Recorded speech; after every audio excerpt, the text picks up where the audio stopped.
For our top international story this hour, we are monitoring reaction to President Trump's recent announcement that the U.S. will soon withdraw from the Intermediate Range Nuclear Forces Treaty, an agreement signed by President Ronald Reagan and Soviet leader Mikhail Gorbachev in 1987.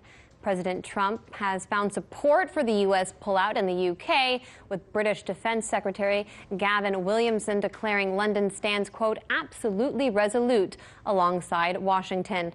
Germany, however, struck an antagonistic tone, with a government spokesperson saying Berlin regrets the U.S. decision.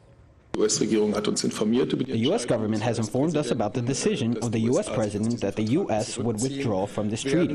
We regret the withdrawal announced by the U.S. We see this treaty as a very important instrument of the arms control and an element that serves also the European interests, therefore also the German interests. The treaty obliges the USA and Russia to abolish and destroy medium-range missiles with a range between 310 to 3,100 miles. And since 1987, it has been contributing to Europe's security.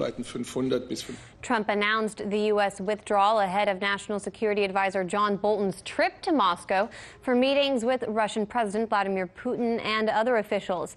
Speaking at the White House on Monday, Trump said the U.S. withdrawal can be seen as a threat to, quote, whoever you want, but seemed to have two nations especially on his mind. Until people come to their senses, Russia has not adhered to the agreement. This should have been done years ago. Until people come to their senses, we have more money than anybody else by far.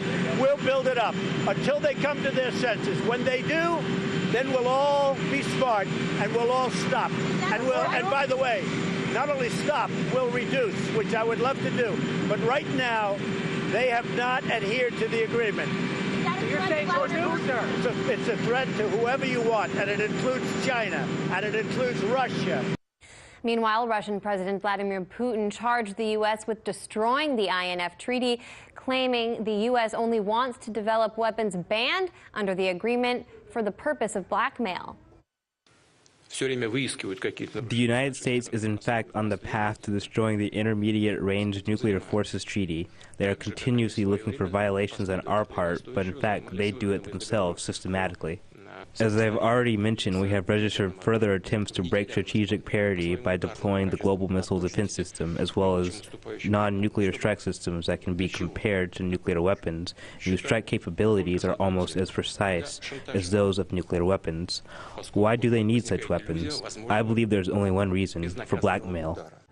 Finally, a Chinese Foreign Ministry spokesperson responded by describing Trump's comments as unreasonable and echoed Putin in her characterization of U.S. actions. The Intermediate Range Nuclear Forces Treaty is a treaty signed by the United States and the former Soviet Union. It is a bilateral treaty. It is totally unreasonable to make an issue out of China on withdrawing from the treaty. China always upholds a national defense policy that is defensive in nature and firmly safeguards its legitimate security interest. We will by no means accept any kind of blackmail.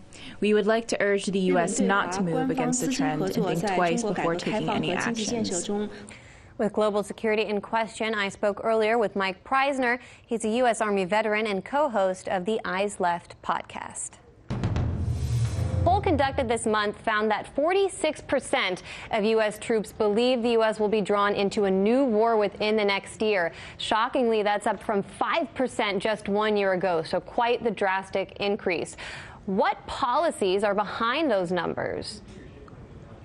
Well, you know, it's a very interesting survey. It's really drastic, jaw-dropping rise in the, concern that a new war is going to break out within the year among rank-and-file soldiers. It's not just that they believe a new war is going to break out, but they fear a new war is going to break out. I think that reflects that they don't really trust the leadership, both getting us into a war and what's going to happen in the war. But I think it's important to look at that really jarring, skyrocketing concerns among service members, because it gives us a little indication about what's going on behind the scenes.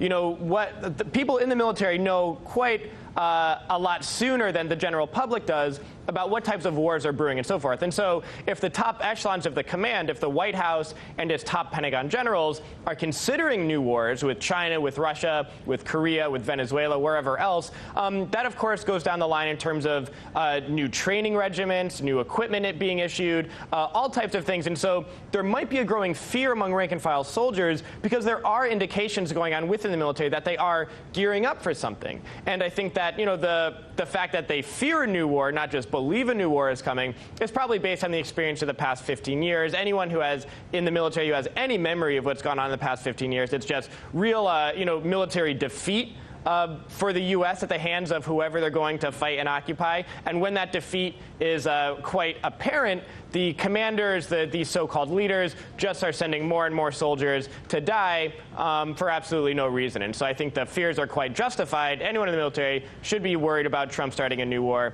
and should be, prepared to resist it as well.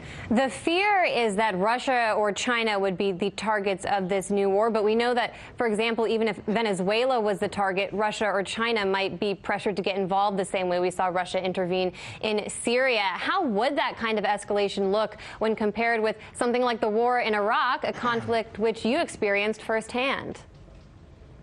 Yeah, well, that survey where troops fear a new war, I mean, Russia and China were at the tops of their concerns of a new war breaking out with them. Of course, the Trump administration very much signaling, and of course, all the people in his cabinet, want this kind of, insane war with these major powers. But look, I mean, the Iraq War, for the most of the Iraq War, Iraq had no army. I mean, it was fighting a real grassroots, national uprising and insurgency that wasn't a force-on-force military confrontation. Afghanistan, I mean, the U.S. clearly defeated in Afghanistan. There's people in Afghanistan using rifles from the year 1912. And so when you're looking at these two really major defeats, that pales in comparison to anything that would happen with Russia and China. I mean, the U.S. military was reeling and is still reeling today from around 5,000 casualties, 6,000 casualties in Iraq and Afghanistan. Really devastated by the number of injuries, traumatic brain injury, post-traumatic stress disorder. I mean, it devastated the military community and military families and made morale in the military completely plummet. I mean, that is nothing compared to the devastation that would happen and the loss of life on all sides if there was some kind of major war with countries that have been doing nothing but preparing to fight the United States for many, many decades. And so I think that's why there's a lot of justified fear. At the same time, that fear is rising of a new war among the military. Trump's approval rating is dropping within the military, and his disapproval rating is on the rise. And so I think that there's an acknowledgement that a new war wouldn't be like these wars in the past 2 decades, where there was a very low amount of loss of life on the U.S. side. But I think there's a recognition that these would be conflicts with many, many thousands of U.S. casualties right off the bat. And so I feel like troops today are questioning, do they want to be cannon fodder in another war for the rich? Finally, Trump says that the U.S. needs to build its nuclear stockpile for the sake of national security. Yet we know the U.S. is the only country which has ever used a nuclear weapon, and it has enough nuclear weapons to destroy the world many times over. So as a veteran, how would you go about ensuring the national security of the United States?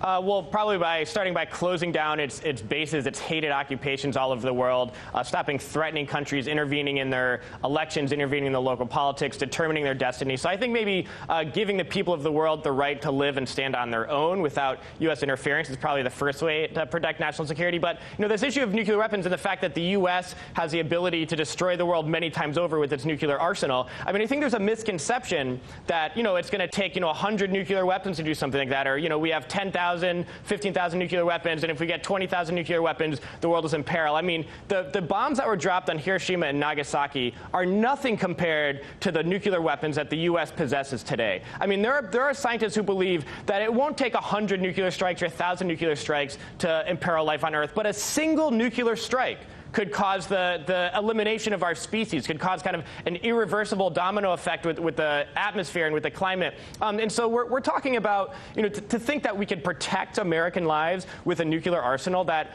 in a single day could trigger a reaction that ends all life on Earth. I mean, I think it's I don't think it's an overstatement to say these are kind of apocalyptic ideas by someone who we should have no confidence in to make the decision to pull a trigger or push a button. I mean, I think these are extremely dire times, and that people in the military, as we showed from these surveys, are very rightfully worried about what's happening and should refuse to take part in it.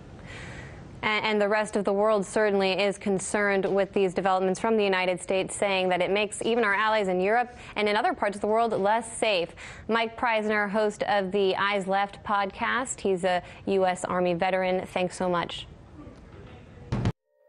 Hey YouTube, thanks for checking out our channel. We hope you enjoyed the video. We have tons of content for you just like this. For more of RT America's one-of-a-kind news and analysis, be sure to subscribe and never stop questioning more.